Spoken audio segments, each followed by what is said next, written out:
Vamos então dar sequência à nossa leitura deste livro tão incrível, Universo e Vida, que trata o espiritismo, a reencarnação, a criação humana do ponto de vista científico. Hernani Santana, pelo Espírito Áureo. Depois do Cristo, parte 1. É um capítulo muito grande, vamos dividir em 3 partes. Como escreveu o evangelista, Jesus veio para o que era seu, mas os seus não o receberam. Sua mãe teve de deitá-lo numa manjedoura, porque não havia lugar para ele na hospedaria de Belém. O governante da Galiléia não vacilou em sacrificar toda uma geração de crianças, no intuito declarado de matá-lo. Na sua cidade, de Nazaré, foi rejeitado por sua gente. Os chefes de sua nação não se cansaram de lhe armar ciladas e provocações. Traído e caluniado, acabaram por lhe infligir prisão, abandono e suplícios, para afinal condená-lo e lhe dar morte humilhante. Sua doutrina de amor e paz foi ferozmente combatida. Seus discípulos foram perseguidos, proscritos, atormentados e mortos. A luz divina, porém, não seria derrotada. O cristianismo a tudo resistiu, fortaleceu-se, espraiou-se com a rapidez de um raio. Depressa chegou a Roma, a toda a Ásia Menor, a Grécia, as Gálias, a África do Norte. Os textos evangélicos foram redigidos e a missão de Paulo universalizou os ensinos doutrinários. João recebeu e divulgou o Apocalipse. Soara a grande hora do advento da civilização cristã no mundo. Com amplo aproveitamento da formidável infraestrutura político-social do Império Romano. Embriagada, porém, de sangue e de prazer, de ouro e de ódio, de intolerância e de orgulho, Roma assumiu a infeliz posição de cruel perseguidora de Jesus. Sob Nero, os cristãos são espezinhados, torturados, entregues às feras e queimados nas praças. A árvore do mal começara então a dar os seus frutos de treva. O templo de Jerusalém é destruído pelos soldados de Flávio Sabino Vespasiano. Os judeus são dispersos pelo mundo. Os chineses submetem a Ásia até o Golfo Pérsico. O Vesúvio em erupção arrasa Herculano e Pompeia. Hordas germanas invadem destruidoramente a Península Itálica. Artaxerxes vence os partas e funda o Império Neo-Persa. Nas hostes romanas instalou-se a anarquia militar, cuja assustadora progressão levou Diocleciano a aceitar a divisão do Império Romano em Império do Oriente e Império do Ocidente, este último sob o poder de Maximiliano, e a criar um sistema tetrárquico de governo com 2 Césares, o Galério e o Constâncio, associados aos 2 imperadores de quem foram declarados sucessores. Das terríveis lutas pelo poder, que a isso se seguiram, resultou a aliança de Valério Lacínio, sucessor de Galério, com Constantino, sucessor de Constâncio, que derrotou Maximiano, venceu seu filho Maxércio, morto este último na sangrenta batalha de Ponte Milvius. Pelo Édito de Milão, os 2 imperadores, Licínio do Oriente e Constantino do Ocidente, asseguraram, nota, em 325, Constantino afastaria Licínio e reunificaria o império. Continuando. Vou repetir o parágrafo. Pelo Édito de Milão, os 2 imperadores, Licínio do Oriente e Constantino do Ocidente, asseguraram aos cristãos a sonhada liberdade de culto, levada mais tarde a extremismo pelo imperador Teodósio, que, em 381, tornou o cristianismo religião oficial do império e proibiu os demais cultos de todos os territórios romanos. Desse conúbio, entre os interesses do império e da igreja, cresceu o catolicismo, cujo voraz apetite de riqueza e de poder, e cujos pomposos rituais, refertos de ostentação e de paganismo, deturparam a simplicidade do evangelho, traíram a mensagem sublimal do Espírito do Cristo. Quando esse trevoso processo de desfiguração do cristianismo atingiu o auge, o poder celeste, depois de esperar 400 anos, decidiu por fim em definitivo a glória e a força da poderosa Roma imperial. Godos, francos, suevos, saxões, álanos, anglos, vândalos e burgúndios começaram a pilhar os territórios romanos. Tangidos pelos hunos, que flagelavam as Gálias, os visígodos invadiram vastas áreas orientais do império. Devastaram extensas regiões da Grécia, da Itália, e, em 410, saquearam a própria cidade de Roma. Em 455, foi a vez dos vândalos pilharem a grande e já tão infeliz metrópole, cujo império acabou por ruir fragorosamente em 476, quando Hérolo Odoacro, depois Rômulo Augusto, o último imperador romano do Ocidente. Iniciava-se então a Idade Média. Ante a falência do Império Romano e da Igreja Católica, as potências do céu decidiram que a civilização ocidental devia ser reconstituída. No esforço de preparar o advento de uma nova era, grandes missionários de Jesus foram enviados à Terra para regenerar o cristianismo, reavivar a chama sagrada da fé. Depois, dentre esses missionários, eram elevadas expressões de capacidade realizadora, que efetivamente se destacaram por sua ação, de largas consequências.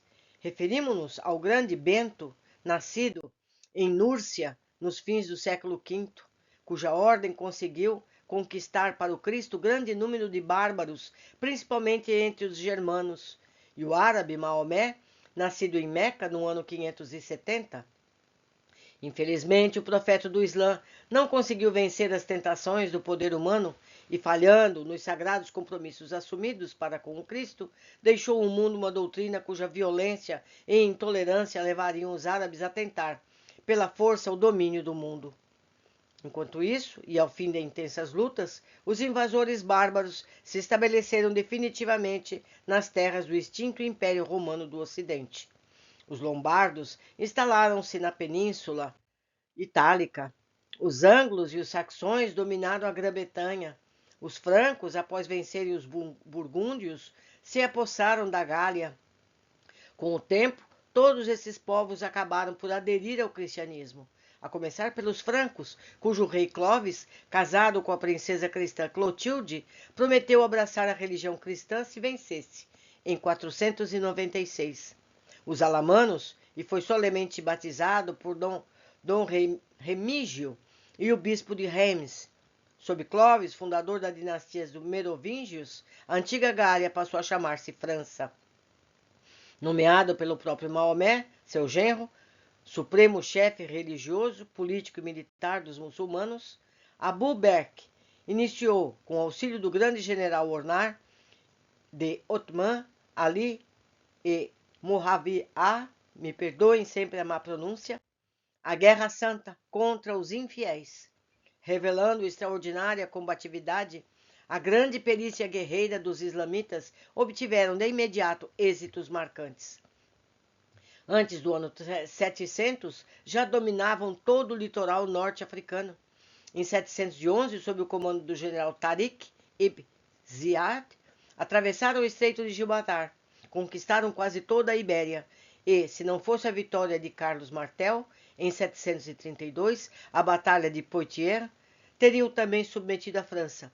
O Império Árabe chegou a ser tão grande que, além da Arábia, abrangia toda a Síria, Mesopotâmia, Pérsia, parte do norte da Índia, ilhas do Oceano Índico, a Armênia, Turquestão, o Egito, a África do Norte, quase toda a Espanha. Como a incapacidade e a indolência houvesse passado a caracterizar desde muito os descendentes de Clovis, estes acabaram perdendo o trono para o filho de Carlos Martel, Pepino o Breve, cujo sucessor, Carlos Magno, se dedicou a criar, na Europa, um grande império cristão. Depois de conquistar quase todos os territórios que integram atualmente a França, a Alemanha, a Áustria, a Hungria, a Tchecoslováquia, a Itália, recebeu das mãos do Papa Leão III, no Natal do ano 800, a coroa e o título de Imperador do Ocidente. Esboça-se, então, como por encanto, a revivência do antigo Império Romano, com a perspectiva de ser alcançada a unidade político-administrativa da Eurásia e do consequente estabelecimento de um só governo central. Essa expectativa, porém, durou bem pouco, porque com a desencarnação do imperador Luís, sucessor de Carlos Magno, o Tratado de Verdun, celebrado em 843, efetuou o desmembramento do império. Luís, o germânico, ficou com a Alemanha. Carlos, o calvo, ficou com a França. Lotário, com a Lontargia, que abrangia, entre outras, as regiões que constituem hoje a Holanda, a Suíça, quase toda a Itália e a região da Alsácia-Lorena. Abrimos aqui um rápido parênteses para lembrar que os povos gregos, a quem tanto deve a humanidade, os latinos, que organizaram o Império Romano, os celtas, os eslavos, os germanos, eram todos eles povos formados por aqueles mesmos espíritos que, partindo da Ásia em tempos remotos, na alvorada das civilizações terrestres, atravessaram os planaltos pérsicos e se espalharam do Báltico ao Mediterrâneo. De todos os exilados de Capela, eram eles os mais revoltados, os menos afeitos à religiosidade, mas também eram os menos preconceituosos, os mais abertos à confraternização com os filhos da terra, que por aqui encontravam. Eles criaram as bases democráticas da organização política dos povos ocidentais, sistematizaram a agricultura, o pastoreio e o comércio, e com a sua inteligência inquieta e fecunda, lançaram os fundamentos da ciência e a fizeram evoluir até a magnificência de hoje em dia. Voltemos, porém, a considerar a situação reinante no mundo. No fim do século IX, a civilização Khmer, me perdoem se falo errado, conheceu a sua idade de ouro. Com a capital em Angkor, dominava as vastas regiões onde hoje se situam o Laos, o Camboja, a Tailândia, o sul do Vietnã. No século X, a Lorena foi anexada à Alemanha e Henrique, o Passarinheiro, fundou o Império Germânico. Córdoba, sob o califado de Abu al-Rahma II, tornou-se o centro da cultura árabe na Europa. Na China, Taizhou fundou a dinastia Sung, que governaria até 1279. Foi inventada a pólvora. Otto I, o Grande, fundou em 962 o Sacro Império Romano Germânico, que unia a Itália à Alemanha. No século XI, Canuto H, da dinastia, tornou-se rei da Inglaterra e da Noruega. Henrique III, do Sacro Império, dominou a Hungria, a Polônia e a Boêmia. Em 1034, deu o cisma de Miguel Cernulário, patriarca de Constantinopla, que resultou na separação das igrejas bizantina e romana, que reciprocamente se excomungaram. Em 1066, os normandos conquistaram a Inglaterra. Em 1085, Afonso VI tomou Toledo e começou a expulsar os árabes da Espanha. Reconhecendo que a Igreja de Roma havia se tornado o mais importante centro de poder político do mundo, as potências celestes empreenderam, mais uma vez, considerável esforço para promover a regeneração de suas estruturas. Àquela altura, profundamente corroídas por todos os tipos de descalabro moral e de mercantilismo simoníaco. Para esse fim, as forças do bem utilizaram o que restava da dignidade da ordem beneditina, que recebeu então o apreciável esforço de numerosos espíritos encarnados para a tarefa específica de fazer dela poderoso fulcro de restauração do verdadeiro cristianismo.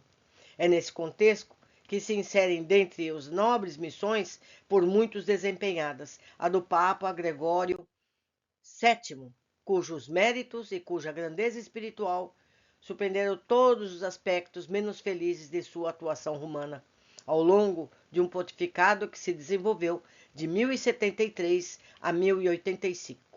Nessa época, os guerreiros turcos se haviam apossado de Jerusalém e de toda a Palestina, maltratando os peregrinos cristãos que os árabes sempre haviam recebido sem problemas na Terra Santa.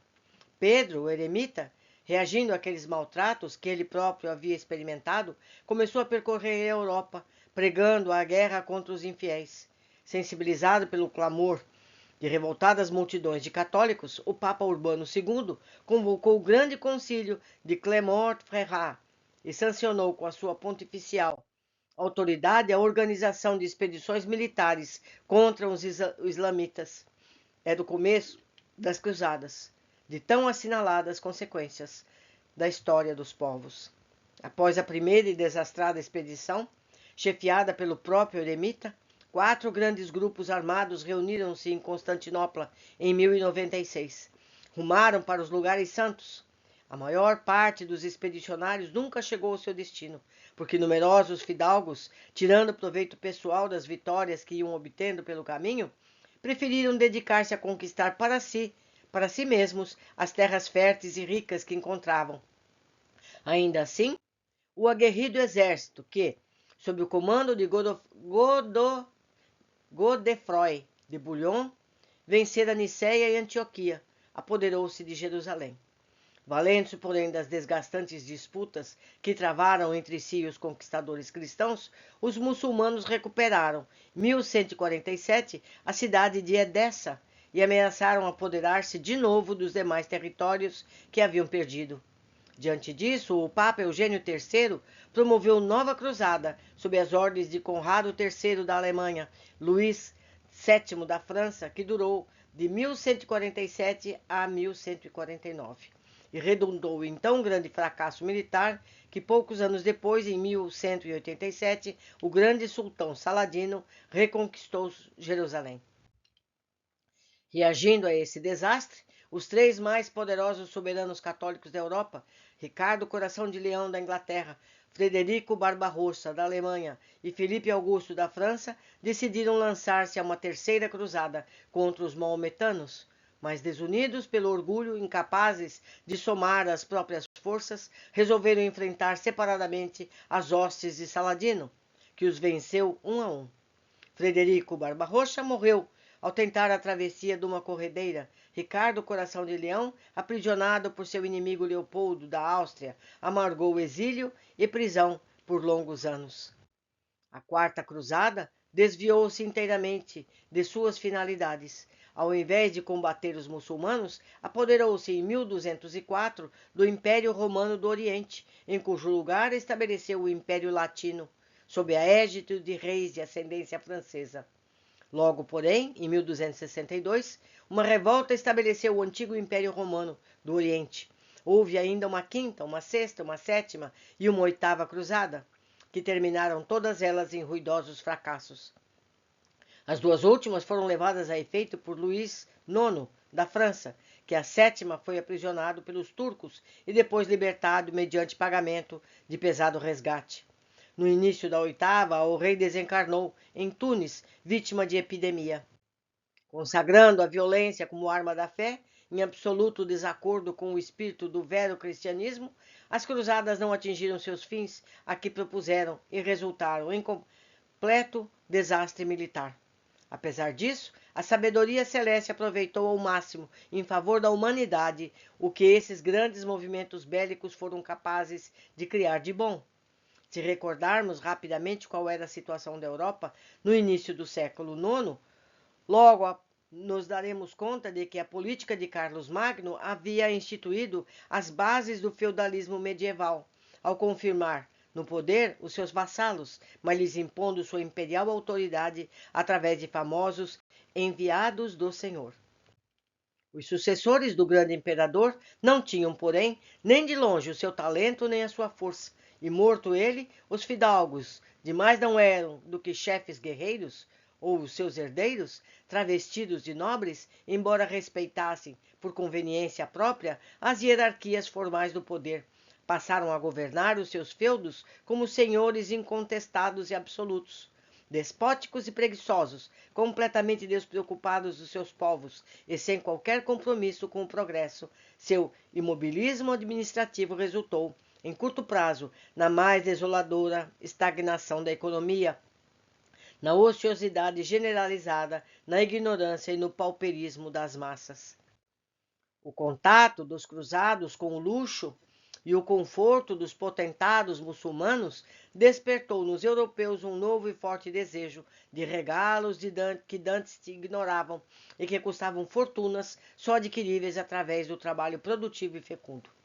Foi assim que, para conseguir açúcar, cravo, baunilha, pimenta, canela, sofás e almofadas e divãs, sedas e tapetes, aqueles fidalgos antes ociosos voltaram aos seus domínios com novas disposições, sem dúvida egoístas, mas que devolveram ao povo europeu a bênção do trabalho. Com ela, considerável melhora nas condições de vida das populações, amplamente beneficiadas pelo vigoroso crescimento da indústria e do comércio.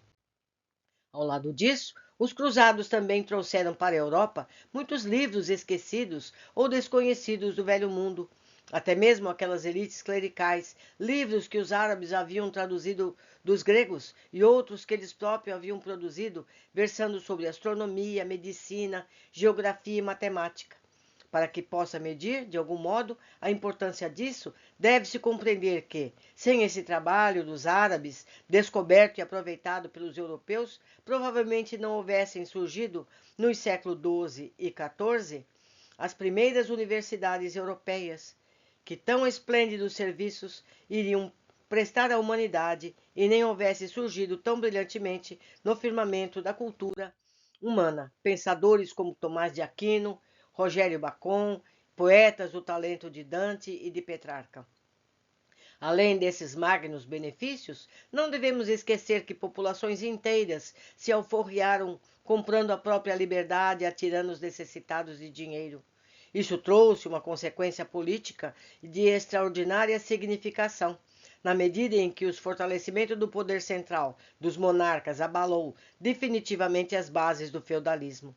Entretanto, nada disso obscurece a verdade de que o panorama do mundo era tão sombrio nos inícios do século XI que, nas regiões mais elevadas do arcabouço planetário, o Colégio Crístico determinou a encarnação em massa de um verdadeiro exército de tarefeiros do bem para sustentar a chama sagrada do ideal evangélico, ameaçada pela terrível ventania de violência e depravação que varria a terra. Por isso, enquanto os dignatários da igreja e os senhores feudais erguiam taças e espadas em nome de Deus, abnegados penitentes davam, nos mosteiros, nas vidas, nos campos, os mais santos exemplos de piedade e amor cristão. Notabilizando-se nisso albigenses, os valdenses, cujo zelo apostolar provou cruéis perseguições de insensatas autoridades humanas. Concluímos aqui a primeira parte desse capítulo tão grande, que nos traz a história toda, desde o Cristo. Certamente ele vai chegar em dias bem próximos de nós. Aguardo a companhia de vocês na sequência desse nosso estudo. Até breve.